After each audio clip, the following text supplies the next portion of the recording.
Bonjour à tous. Bon, c'est vrai, c'est toujours un plaisir de participer à ces séances de meet-up, en tout cas pour moi.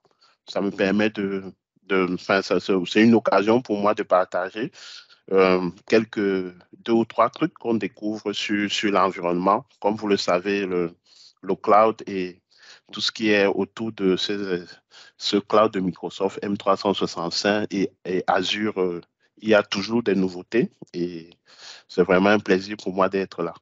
Donc, bon, je pense qu'on commence déjà à se connaître. Moi, c'est Gaston. Je suis membre de la communauté aussi M365 Dakar, mais aussi AMS, je pense, certains d'entre vous connaissent. Je suis MCT. Vous avez tous les moyens de me retrouver sur les réseaux sociaux. Je publie régulièrement des on va dire, des articles techniques sur LinkedIn surtout et sur mon blog Nouvelles Solutions sur tout ce qui tourne autour de Microsoft 365.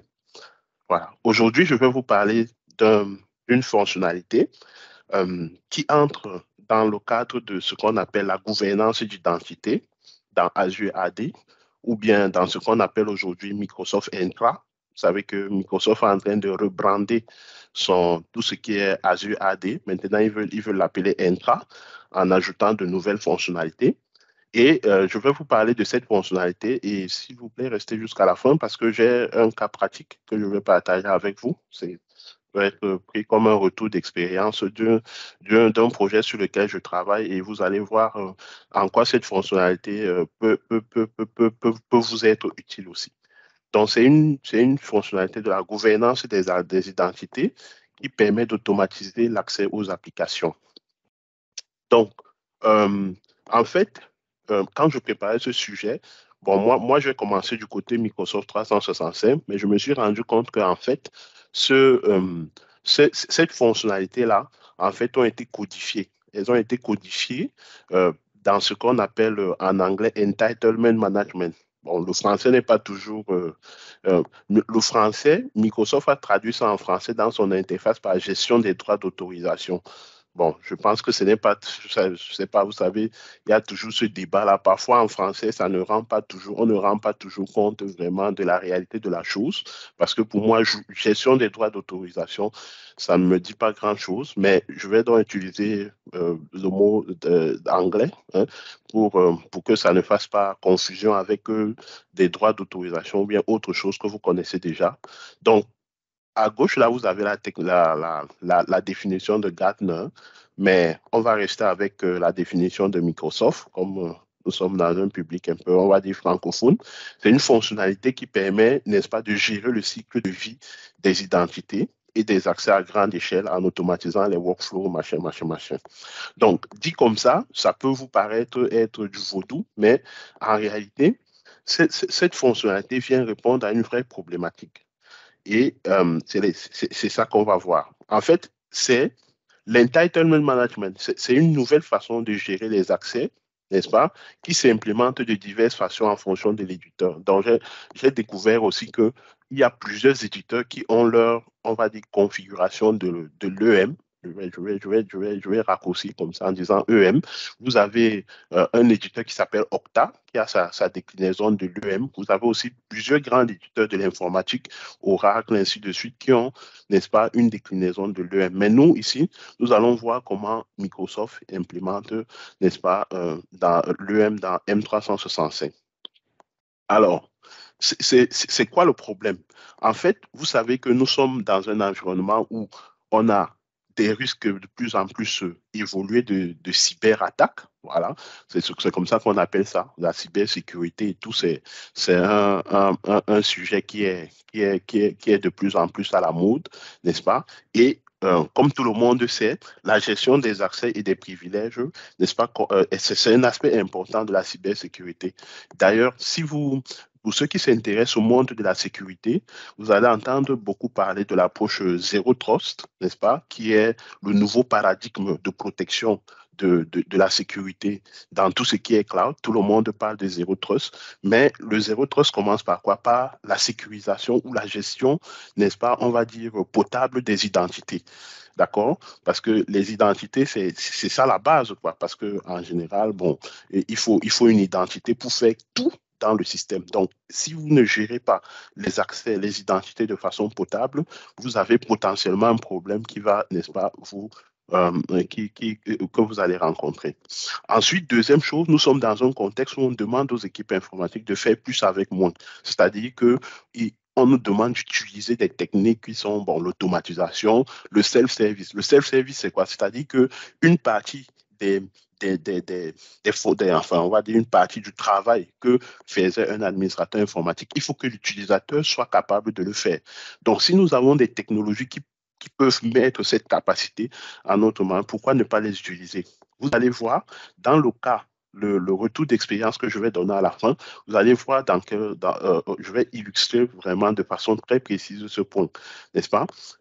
Troisième chose aussi, c'est que les conditions et les permissions d'un utilisateur peuvent changer constamment dans le temps. Ah, là c'est aussi un point qui est très essentiel parce que si vous prenez un audit, vous savez, souvent, c'est le problème de l'IT dans l'audit, c'est que si on vous demande quand est-ce que cette personne a eu cette permission, est-ce qu'elle a toujours besoin de cette permission, comment même vous pouvez prouver que, n'est-ce pas, que les permissions que la personne a eues, qui a validé ça, ainsi de suite. Vous savez, il y a cet aspect-là aussi, n'est-ce pas, qui est essentiel. Eh bien, c'est l'heure du sondage. Bon, je n'ai pas pu envoyer les questions, mais je vais quand même, on va dire, les poser comme ça. Est-ce qu'il y a dans l'audience des gens qui utilisent Microsoft 365 en production? Ça c'est clair. Bon, mais vous pouvez mettre les réponses dans en fait, les réponses dans comment on appelle, le truc de discussion là. Quand vous recrutez une nouvelle ressource chez vous, combien de temps ça peut prendre pour lui donner accès, par exemple, au site SharePoint Teams groupe de sécurité? Un jour, 5 jours, 10 jours. S'il vous plaît, mettons un peu d'activité. C'est très important, vous allez voir. C'est très important. Vous allez voir pourquoi je le dis. Quand vous donnez accès, un jour, Mohamed, ah, Mohamed, c'est quelqu'un il est vraiment un jour. Il y a d'autres réponses, s'il vous plaît. Quand vous recrutez une nouvelle ressource, un jour, 5 jours ou 10 jours. S'il vous plaît, participons un peu. Ça nous permet de rendre plus vivant. Ça, c'est des sujets qui sont souvent pas très faciles à appréhender. Combien de temps ça vous prend quand vous recrutez une nouvelle ressource pour, pour qu'il soit dans le site SharePoint, le groupe, le Teams ou les Teams, qu'il soit dans le bon groupe de sécurité, ça vous prend combien de temps? Un jour, puisque la personne puisse travailler. Ah, Diallo.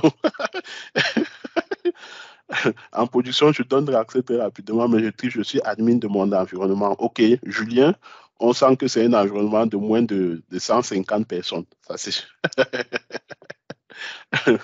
OK, d'accord. Donc, autre question, est-ce que vous donnez accès à des ressources externes à votre organisation? Ah oui, bon, voilà, automatisé avec ServiceNow. Voilà, tu vois. Quand on utilise déjà l'automatisation, voilà. Est-ce que vous donnez accès à des ressources, oui, externes? Ah, voilà, Julien a dit oui, et avec une bonne pratique qui est la révision d'accès. Mais bon, je veux entendre les autres. Est-ce que vous donnez accès à vos ressources à des ressources externes? Est-ce que vous donnez accès à des ressources externes? Mhm. Oui, avec révision d'accès, OK, d'accord. Ah, il y a plein de gens qui sont dans les bonnes pratiques là.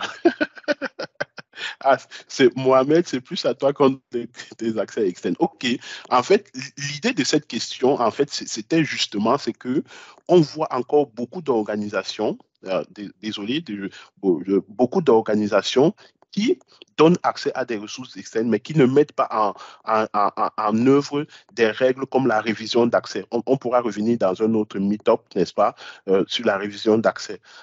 Et donc, ça permet d'introduire la quatrième question, la gestion du cycle d'accès des invités, n'est-ce pas? Comment est-ce que vous le faites manuellement, automatiquement? C'est-à-dire que quand vous donnez accès à un compte externe, il faut savoir qu'un compte externe, une identité externe, c'est quelqu'un qui vient dans votre tenant, d'accord? Mais comment vous gérez si cette personne-là, par exemple, au moment où elle venait, elle a changé d'entreprise ou bien elle n'est plus concernée par le projet qui l'a fait venir, comment est-ce que vous gérez ça? Est-ce que c'est manuellement? Est-ce que vous avez une inspiration un jour pour dire que, OK, je dois reviser mes accès, ainsi de suite? Voilà. Donc, il y a toutes ces problématiques. Et bien, toutes ces problématiques peuvent être gérées par l'EM, qui est la gestion des accès à travers les packages d'accès. Donc, c'était juste pour mettre en contexte, n'est-ce pas? Donc, permettre aux équipes informatiques d'augmenter leur efficacité opérationnelle, simplifier l'accès des utilisateurs aux applications et faciliter son intégration au sein des équipes, n'est-ce pas? Et puis, gérer le fait que les conditions et les permissions d'un utilisateur peuvent changer constamment dans le temps, n'est-ce pas? Et s'assurer que, n'est-ce pas, les conditions sont respectées, ainsi de suite et de suite. Donc, voilà un peu à quoi va servir l'EM, n'est-ce pas, dans le contexte de M365. Et comme je vous ai dit, restez jusqu'à la fin et on va parler d'un cas pratique, n'est-ce pas? Donc, en termes de concepts principaux, c'est pas très lourd comme concept, mais juste que, vous savez, comme c'est Microsoft, en fait, pour mettre en œuvre l'EM sur Microsoft 365, vous avez ce qu'on appelle un catalogue. Et dans un catalogue, vous pouvez trouver des ressources, comme j'ai illustré là, et ce qu'on appelle des packages d'accès. Le composant principal, c'est les packages d'accès, n'est-ce pas? Et d'un côté, vous avez des ressources. Aujourd'hui, en termes de ressources, vous n'avez que les groupes, Teams et les applications. Donc, quand je dis applications, je parle à la fois d'applications qui sont cloud, donc Salesforce, ainsi de suite, et les applications qui sont enregistrées dans votre Azure AD. D'accord?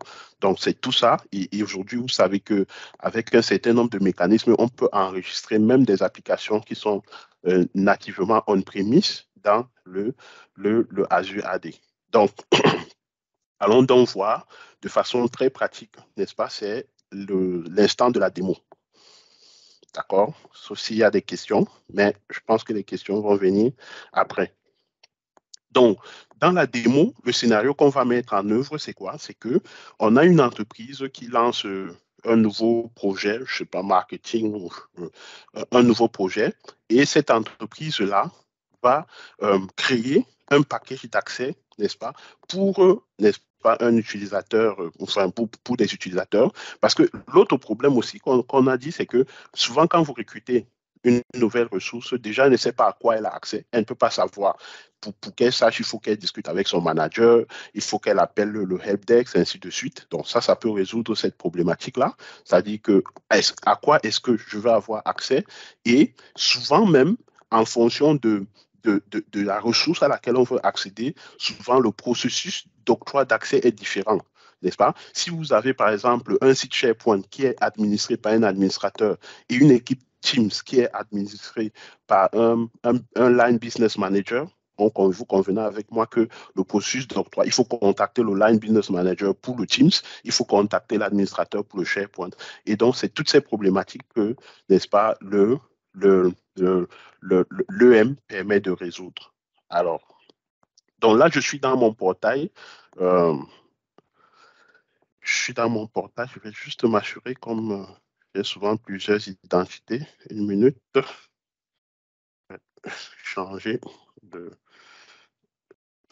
Donc, avec les mots de passe, vous n'allez pas me les voler. Donc, voilà. Donc, je suis. Donc je suis dans le portail Microsoft 365. Et bien, comme je vous l'ai dit, cette fonctionnalité de EM, n'est-ce pas, vous allez la trouver ici dans la gouvernance d'identité. Elle s'appelle gestion des droits d'utilisation en français. Bon, je ne sais pas trop pourquoi ils ont mis gestion des droits d'utilisation, mais bon, c'est l'interprétation qu'ils ont donnée. Donc, c'est donc de la gestion des droits d'utilisation. Et nous, donc, pour illustrer un peu, on a deux types de ressources. Et vous avez remarqué, ici, c'est le nouveau portail. Peut-être que vous avez l'habitude de tomber sur le portail Azure AD. Maintenant, vous avez un nouveau portail que Microsoft est en train de promouvoir qui s'appelle Microsoft Entra. D'accord? Donc, vous avez donc, c'est de la gestion des droits d'autorisation. Maintenant, je vais un peu vous montrer les ressources. Nous avons deux ressources. J'ai créé un site SharePoint un site SharePoint. Je vais montrer la ressource SharePoint. Une minute. Et puis, on a, donc, j'ai un site SharePoint qui s'appelle marketing. Oui. Ouais, voilà. Donc, voilà mon site SharePoint.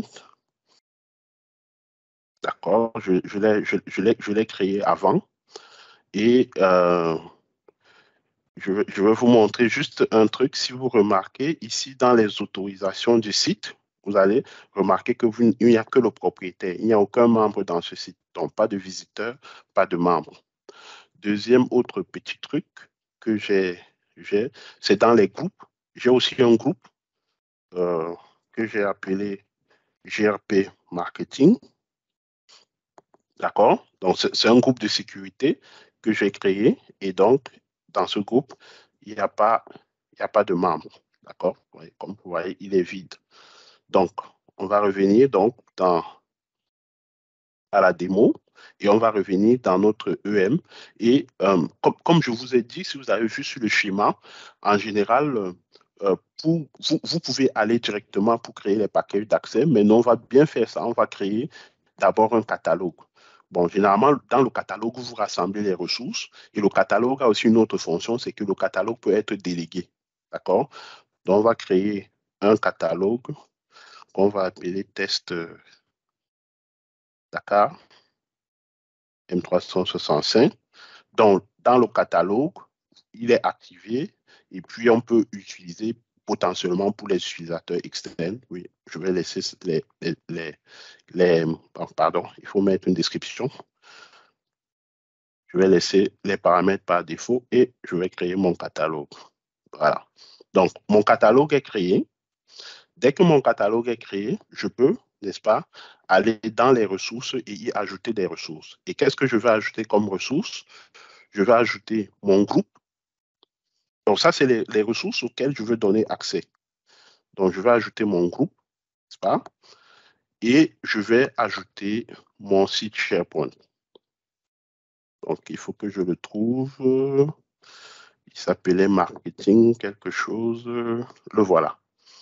Voilà. Donc, là, j'ai n'est-ce pas, mes différentes ressources. Ce sont les ressources auxquelles je veux donner. Si j'ai des applications, je peux continuer à les appliquer, n'est-ce pas? Et puis, là, je fais ajouter. Et là, je viens de créer mon catalogue. D'accord? Et juste après le catalogue, vous devez créer maintenant le package d'accès.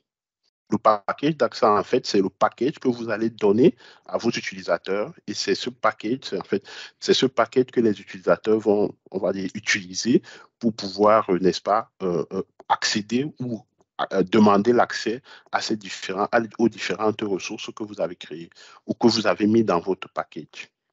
En général, dans un catalogue, vous pouvez créer plusieurs packages aussi. Ça aussi, c'est possible. Donc, on va donner un nom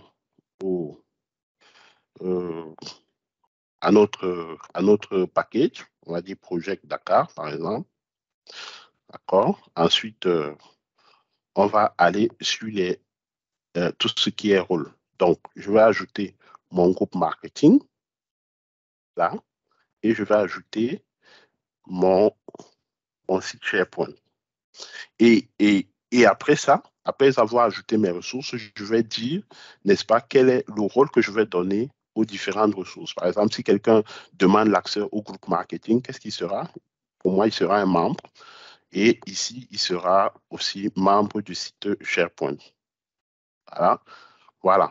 Et ensuite, au niveau des requêtes, ici, en fait, ça, c'est une partie. C'est ici que vous définissez ce qu'on appelle la stratégie d'accès. D'accord? Donc, on va revenir sur ce que c'est que la stratégie. Mais moi, par exemple, ce package d'accès, je veux le faire pour les utilisateurs de mon annuaire. Donc, je veux me simplifier la vie pour les utilisateurs de mon annuaire. Donc, je vais mettre tous les membres à l'exclusion des invités.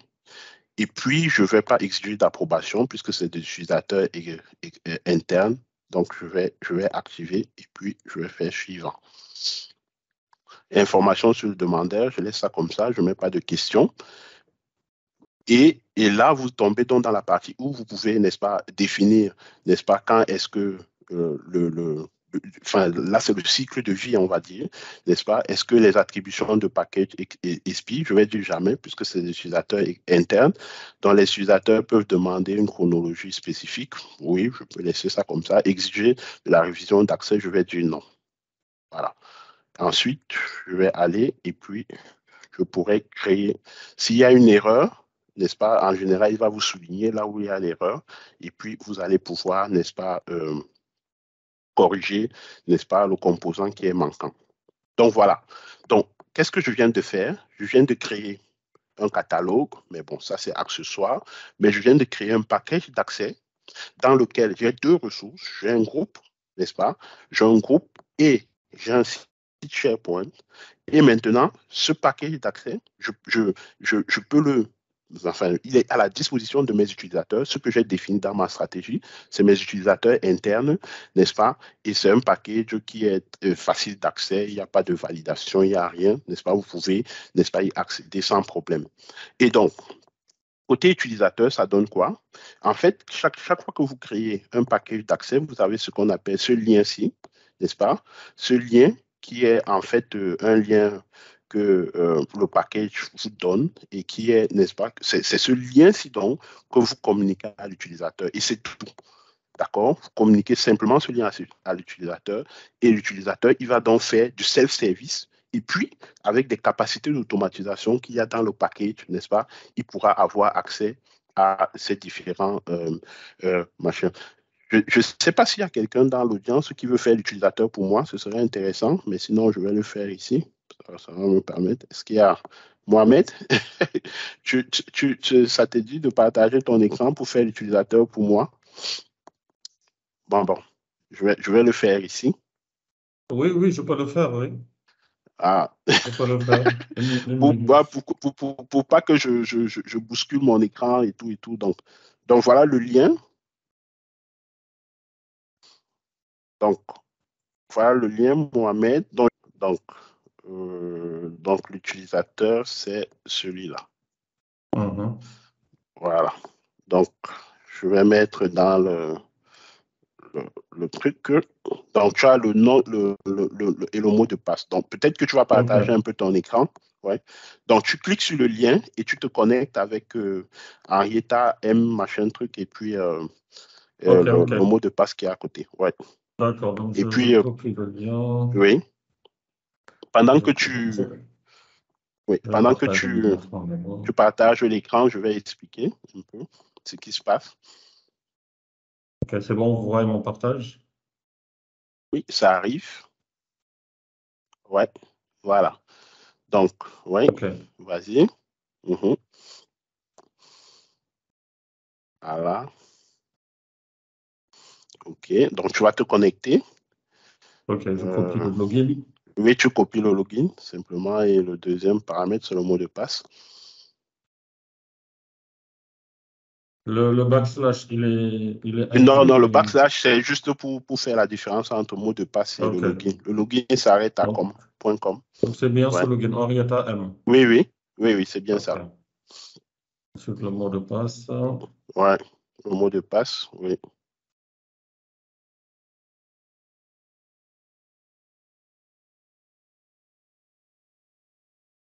OK. Attends, j'ai peut-être oublié quelque chose. Ouais, regarde bien.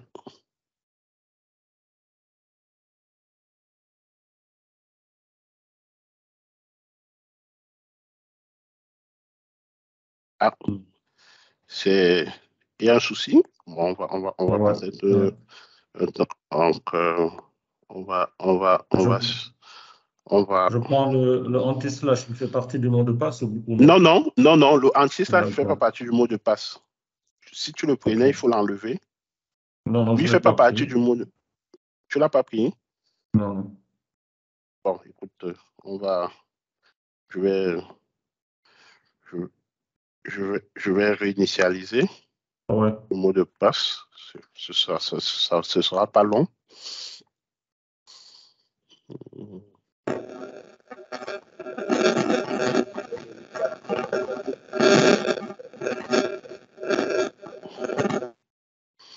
Donc voilà, il va te demander il va certainement te demander de le changer. Comme ça, tu pourras mettre l'ancien pour ne pas D'accord. te casser. Vas-y, je viens de OK. te donner le nouveau C'est mot de passe bon. là. Mhm. C'est bon, je l'ai mis. Donc, je mets Ouais. le mot de Donc, tu mets passe. actuel, oui. Tu J'en mets mets un le, nouveau, hein. oui.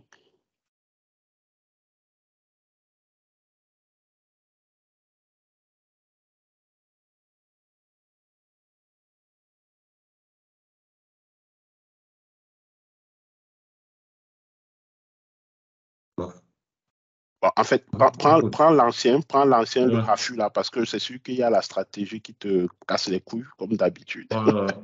Ouais. Euh, Je mets ouais, l'ancien. voilà. OK, good. Voilà. Bon, tu peux, oui ou non, c'est pareil. OK. Donc là, donc, on a l'expérience d'utilisateur, d'accord? Et vous tombez sur une fenêtre qui va s'appeler package d'accès. Mais en fait, bon, là, et donc, là, vous avez, là, il est tombé directement sur le package d'accès, d'accord? Et le package d'accès s'appelle Projet Dakar. C'est celui que nous avons créé tout à l'heure. Donc, Mohamed, tu vas cliquer sur la couche, demande pour une période spécifique, on peut laisser un nom.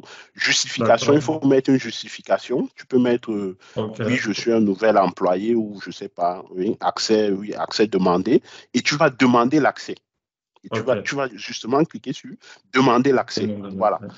Et voilà, quand tu vas cliquer sur demander l'accès, ce qui va se passer en fait, c'est qu'il va envoyer une requête, n'est-ce pas? Et puis, il y a l'automatisation qui va se faire en arrière. Il y a tous les accès auxquels tu as droit qui vont se mettre en place. Évidemment, ici, c'est un scénario simplifié. On n'a pas mis d'approbation, mais on pourrait bien mettre une approbation 1, 2, 3, 4 approbateurs, n'est-ce pas? Clique un peu sur historique des demandes. Clique sur historique des demandes, Mohamed. Oui. Ouais. Donc, dans l'historique des demandes, il va te donner un état. Donc, si on était venu faire affichage en bas, oui, affichage, voilà, voilà. Donc, en fait, si tu regardes là, il va te donner le cheminement qu'a suivi ta demande. D'accord? Envoyer, machin, approuver, machin, machin, machin. Est-ce que tu vois? Ouais. D'accord? Donc, il va te donner le cheminement. Et côté administrateur, je vais reprendre un moment, Mohamed. D'accord. Je vais reprendre un moment. Donc, côté administrateur, qu'est-ce qui s'est passé? Euh, Quand l'accès a été accordé ou quand l'accès a été validé, évidemment, pour l'utilisateur, ça lui envoie un mail. Hein, ça lui envoie un mail. On va pas aller regarder le mail, mais vérifions notre, notre truc. Donc, vous constatez, n'est-ce pas, que effectivement, Henrietta est, n'est-ce pas, déjà membre de ce truc. Et c'est sûr que si on vient là sur le site SharePoint, bon, le temps peut-être de le réfléchir, n'est-ce pas, vous allez constater que, n'est-ce pas, Henrietta est déjà, n'est-ce pas, on va dire, membre de ce site SharePoint. Donc là, Partage-moi voilà. le lien. Oui, donc Partage-moi le lien, comme ça, je te partage, j'accède oui, dessus. oui, je vais te partager le lien. Donc voilà le site SharePoint, n'est-ce pas, qui a été, n'est-ce pas, validé. Donc, c'est cet aspect-là qui est important et qui, pour moi, me semble vraiment une capacité qui est phénoménale. Si on n'a pas les outils évolués comme chez Ibrahima avec ServiceNow, donc, c'est une vraie problématique dans certaines entreprises, n'est-ce pas? Juste la capacité, n'est-ce pas, de donner des accès, c'est une vraie problématique, n'est-ce pas? Et comment est-ce que Demander vous accès. gérez, oui, oui, ces accès tout au long du cycle de vie? D'accord? Donc, ça, c'est vraiment. Donc, je vais conclure cette petite démo en ajoutant un petit aspect de la gestion des accès. Vous allez voir. Euh, donc, je vais reprendre l'écran. Euh, Mhm. Avant de parler du cas pratique, donc je vais revenir sur voilà, je vais revenir sur mon, mon truc. Donc, la gouvernance des identités, la gestion des accès, on est là, on est dans notre package. C'était là, projet Dakar, d'accord. Et puis, donc, tout à l'heure, ce que nous avons fait, c'était la gestion pour les utilisateurs, par exemple, et internes. D'accord? Maintenant, si j'ai, par exemple, dans ce projet, je ne sais pas, marketing, qui est un marketing, j'ai des utilisateurs qui viennent de l'extérieur, qui sont des utilisateurs invités, qui probablement, je ne sais pas, viennent d'une, je sais pas, une agence marketing qui nous conseille. Comment ça peut se faire? Eh bien, je vais venir ici dans stratégie. Pour regarder ici, dans les stratégies, j'ai une stratégie initiale qui est en fait, la stratégie, c'est quoi? C'est tout ce qui concerne, ma stratégie initiale concerne les utilisateurs, n'est-ce pas, internes, qui sont propres à moi. Donc, je vais créer une stratégie pour les utilisateurs qui sont, j'ai besoin de ce truc.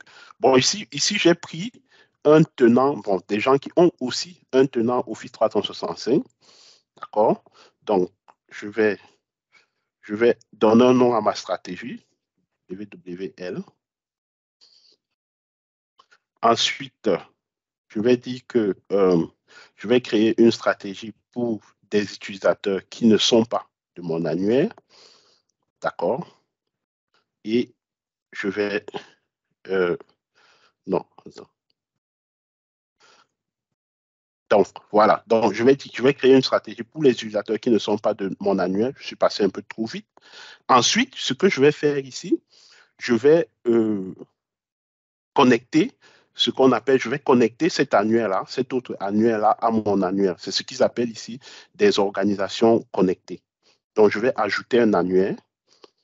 Et ici, je n'ai qu'à mettre le nom de mon annuaire et je vais ajouter une organisation.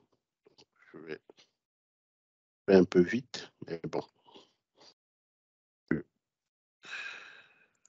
Voilà. Donc, une minute ici. Donc, je vais ajouter, je suis en train d'ajouter un annuaire. Donc, je vais ajouter. Oh, il n'a pas pris. Voilà. Donc, voilà mon annuaire qui est là. Je vais le sélectionner.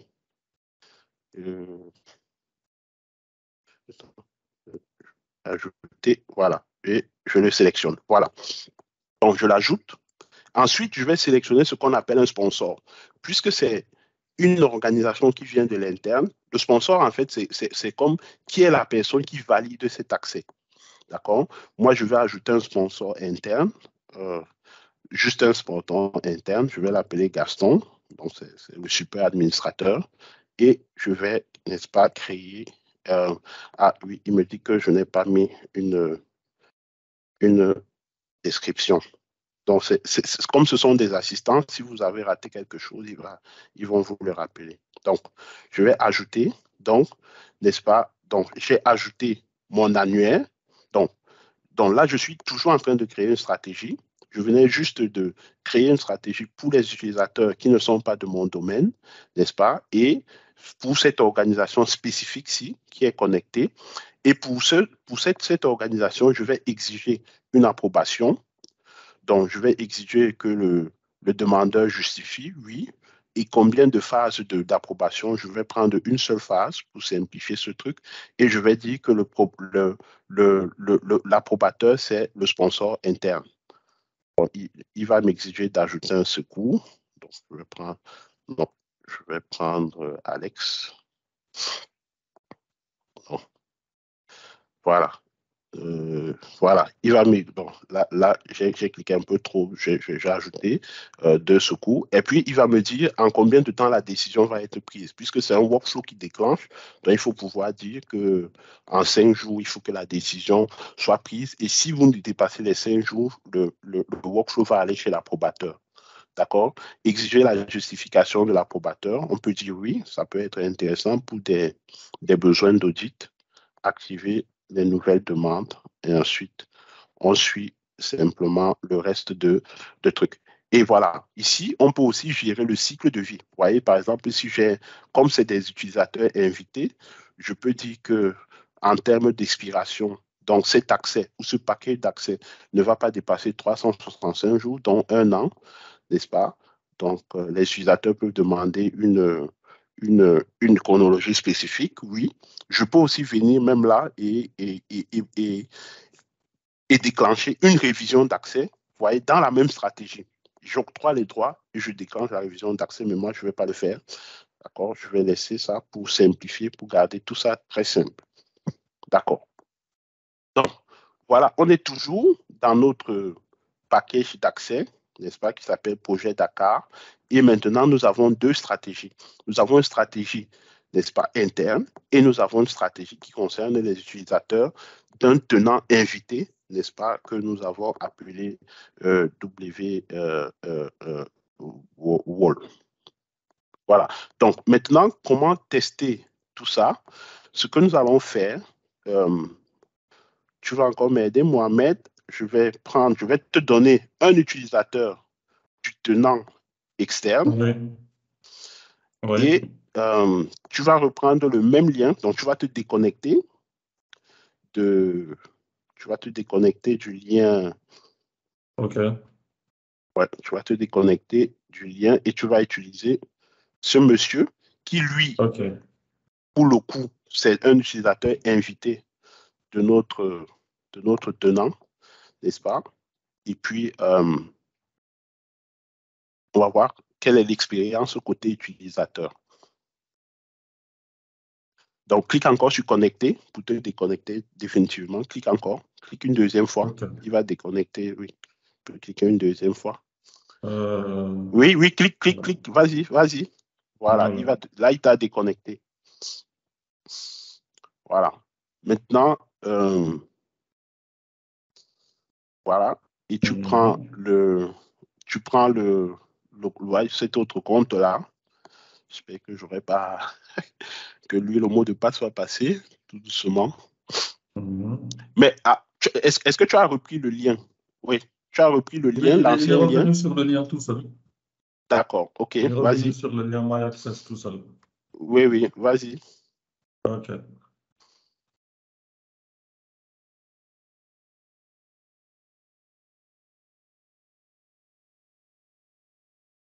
OK. Ok. Il affiche aucun package disponible. Aucun package. En fait, ça veut dire qu'en fait, parce que le lien My Access, c'est un lien public, ça veut dire que tu es parti sur le My Access de son tenant de base.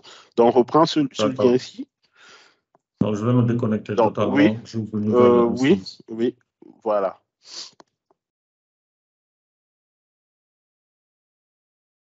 Une minute, je vais relancer mon Oui, c'est mieux. navigateur. Ok.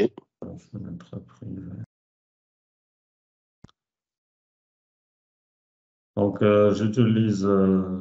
Oui, utilise Oui, le lien que je viens de renvoyer là. d'accord. OK. Une minute.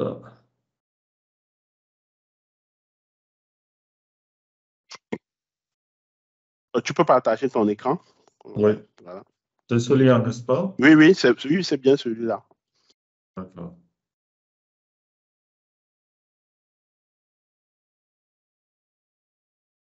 Donc, tu te connectes avec monsieur de Alex. WW. Oui, Alex, exactement. Celui-là.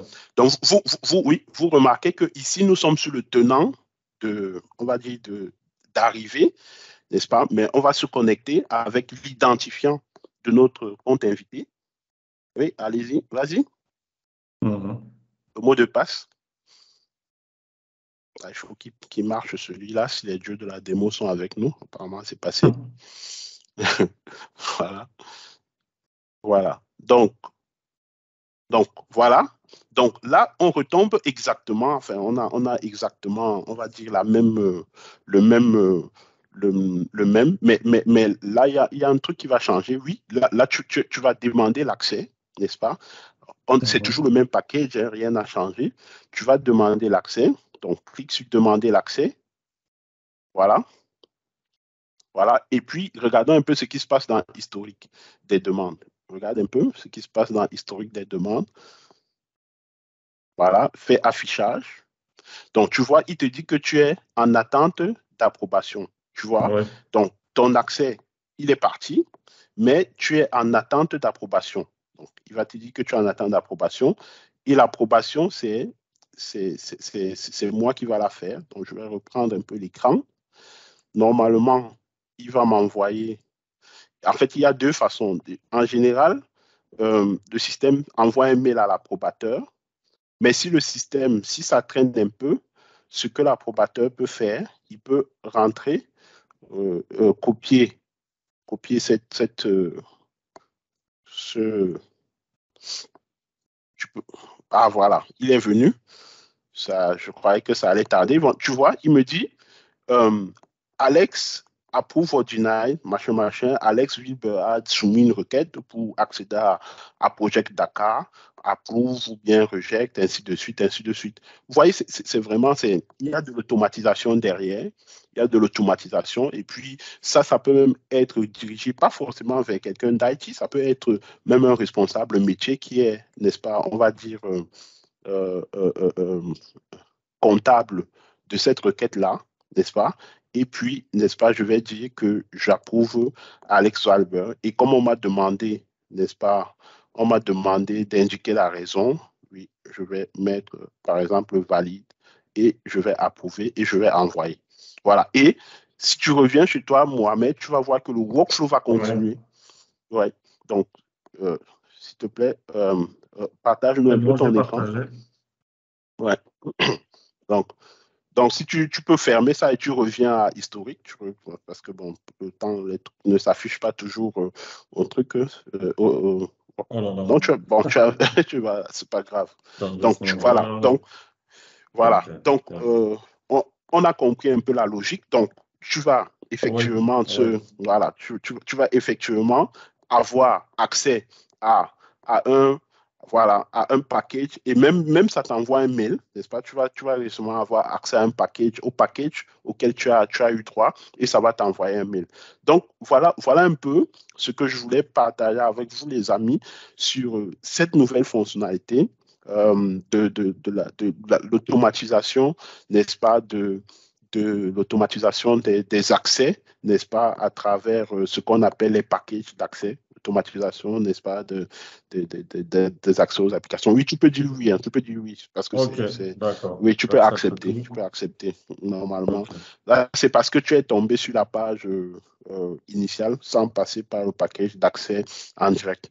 Donc, d'accord. voilà, bon, le temps que ça affiche, là, je vais quand même finir parce que je vais vous parler maintenant d'un cas typique sur lequel je suis en train de travailler. Euh, je vais partager mon écran. Mais en fait, le client, euh, en fait, ce cas sur lequel je suis en train de travailler, c'est une de mes contacts qui m'a confié ce projet sur lequel on travaille. C'est une banque qui est en Afrique et on travaille sur un projet. Ils ont un projet qu'ils appellent une data room. En fait, vous savez, les banques, ils font souvent les conseils d'administration avec un conseil d'administration. Il n'y a pas que les gens de la banque. Il y a souvent des staffs internes et il y a du staff, il y a des gens qui viennent de l'externe. Et aujourd'hui, leur problématique, c'est quoi? Ils veulent mettre en place un site SharePoint, n'est-ce pas, où ils vont mettre des documents à la disposition de ces gens avant le conseil. Parce que, vous savez, avant, c'est qu'on imprime une pile de documents et puis ces gens-là, c'est le jour du conseil qu'on leur remet les documents. Donc, ils veulent, n'est-ce pas, améliorer ce process. Et donc, ils ont dans ce défi-là de mettre à la disposition, n'est-ce pas, de ces administrateurs de la banque, n'est-ce pas, un espace sécurisé, bien sûr, où ils peuvent prendre des documents. Donc, moi, en fait, dans cet espace, l'espace a été conçu, mais les défis, je vous explique juste les défis auxquels nous sommes confrontés, c'est que les gestionnaires de projet ont dit le gestionnaire de l'espace SharePoint, n'est-ce pas, est différent. Ce n'est pas un administrateur, c'est quelqu'un qui est proche du directeur général, probablement son conseil particulier, son pas, secrétaire particulier, comme ils appellent, qui va gérer la plateforme. Voilà, OK, c'est correct.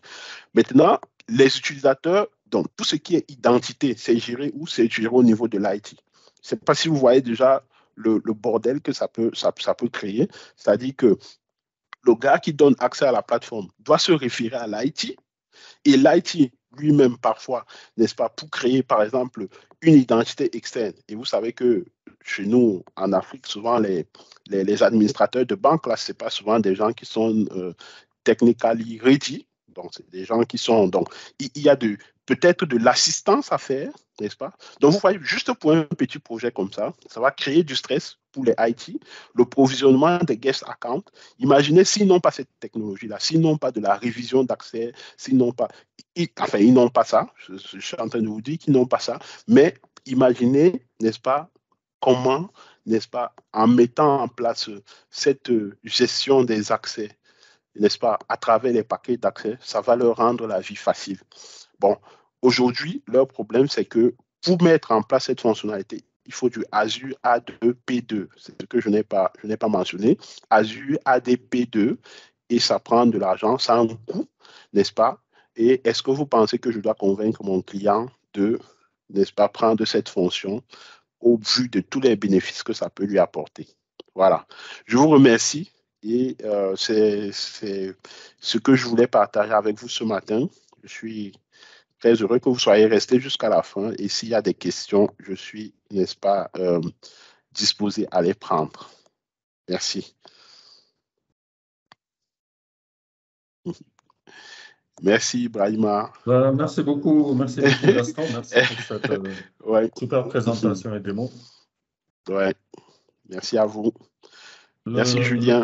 Le point du P2, il est important. Hein? Ouais. Le fait qu'il faut Azure AD Premium P2. Oui. Mais vous voyez, quelqu'un m'a dit l'autre jour, tu vois, parce que c'est souvent on rencontre des clients. Les clients réfléchissent d'abord coût. Les clients réfléchissent d'abord coût avant de réfléchir fonctionnalité, avant de réfléchir intelligence que la fonctionnalité peut apporter à leur business. Je pense que c'est une mauvaise manière de réfléchir, n'est-ce pas? Parce que parfois, là on a vu qu'on est dans une question qui concerne la gestion des accès et donc ça peut potentiellement avoir un impact sur la sécurité, tu vois. Donc, quel est le coût, n'est-ce pas, le coût de votre business ne se réduit pas au coût d'une fonctionnalité, n'est-ce pas? Ça se réduit au coût de la donnée que vous manipulez, n'est-ce pas? Et qui peut être potentiellement mise en danger par peut-être une mauvaise attribution des droits, une mauvaise gestion des droits d'accès. Donc, je pense que ce qu'on a, par exemple, en Afrique, en global, c'est que comme tout ce qui est réglementation n'est pas très forte, on ne frappe pas les gens parce qu'ils n'ont pas respecté la réglementation. Je pense que ça fait que les gens réfléchissent toujours court. Donc, ils ne sont pas toujours amenés à réfléchir fonctionnalité. Voilà. Tout à fait. Hein, quand tu compares le coût de ce que ça peut te coûter par rapport à la sanction que tu peux te prendre, parfois le calcul est vite fait. Et souvent, ces mêmes entreprises, banques ou non, peuvent aller, dès que tu dis le mot data room, ils peuvent se dire, on va chercher une solution spécialisée sur ça, sans savoir qu'il leur suffit de mettre en place ça. Je ne te coupe pas. Quand les gens présentaient ce projet, en fait, cette banque avait dans leur management quelqu'un qui avait travaillé dans une autre vie et qui avait fait un data room mais avec une solution tierce. Et donc, quand ils m'ont dit, je lui ai dit, mais qu'est-ce que vous voulez faire? Ils m'ont expliqué 2, 3. Je dis que, mais avec les outils que vous avez, vous pouvez le faire. Vous n'avez pas besoin de prendre une solution. Surtout que même les solutions tierces vont venir, parce que c'est une solution tierce qui cherchait, qui va venir se greffer à Microsoft 365, mais qui va faire quoi? Qui va activer les labels, c'est juste une interface, quoi, pour faire ce qu'ils peuvent faire déjà de façon native. Donc, voilà. Voilà. Okay, donc, merci à vous. Merci. Je vois que Chérif Foulaye a oui. Chérif Foulaye, ton oui, Chérif Foulaye. Oui, Chérif Foulaye. Bonjour, merci en fait pour cette présentation. J'avais une question, mais qui n'est pas en rapport avec ce que tu as présenté. Oui. C'était juste. Oui.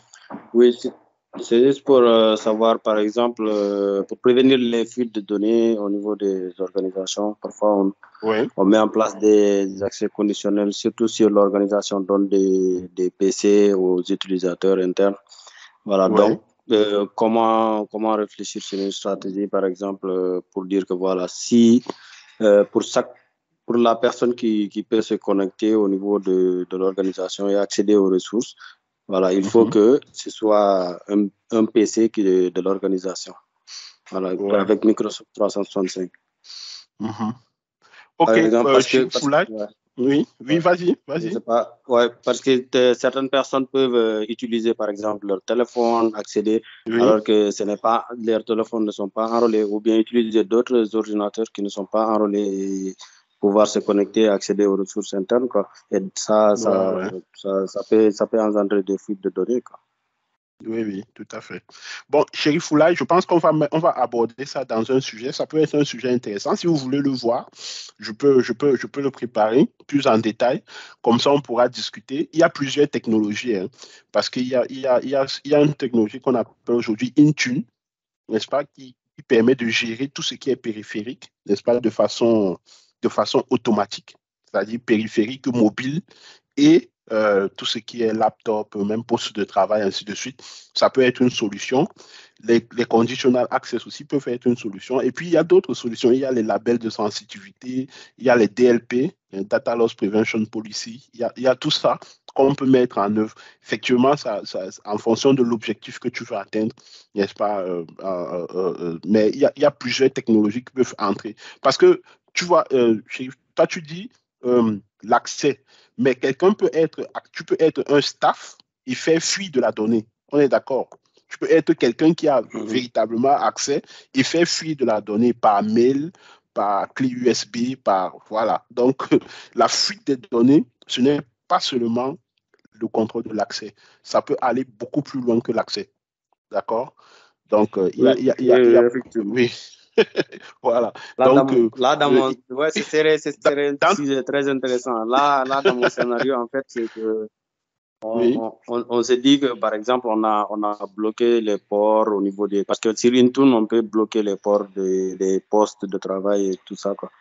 Voilà. Donc, voilà, sur mon scénario, soit tu bloques les ports USB et tu fais certaines choses, quoi. Voilà. Donc, oui, mais avec Intune aussi, tu peux empêcher de la fuite d'accès, tu peux empêcher par exemple du partage de données entre, parce qu'il est capable de te faire comme une segmentation de tes données entreprises, n'est-ce pas, que tu ne pourras pas par exemple copier sur un site web ou bien envoyer par mail à l'extérieur. Il y a un ensemble de trucs qu'on peut faire. Oui. Il y a un ensemble de choses qu'on peut faire, oui, pour ce sujet-là. Si c'est une problématique qui vous intéresse, je serais très heureux de préparer un sujet dessus. D'accord. En tout cas, moi, ça m'intéresserait vraiment. OK. Et puis, on pourra... Je vais t'envoyer une connexion sur LinkedIn. OK. Voilà. Envoie-moi un message sur LinkedIn. Oui, merci. OK, merci. Merci. À toi, Mohamed. Non, je disais, mon micro était off. Super. Est-ce qu'il y a d'autres questions ou d'autres commentaires, hein, pas seulement sur cette session de Gaston, ou bien en général sur les tout méthodes. à fait. Tout à fait.